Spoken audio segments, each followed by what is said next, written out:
আমি যদি সুন্দর হইতাম, সুন্দর সুন্দর পহলা পটাইতাম।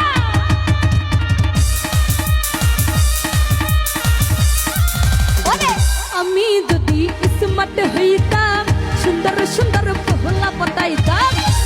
আচ্ছা, তারপরটা যে বলবো আমার তো কোনো দোষ হবে না, বলবো? সত্যি বললাম কিন্তু।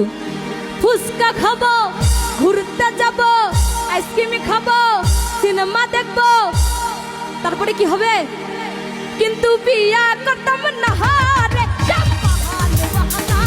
তুই আমারে করলি দিবানা। আরে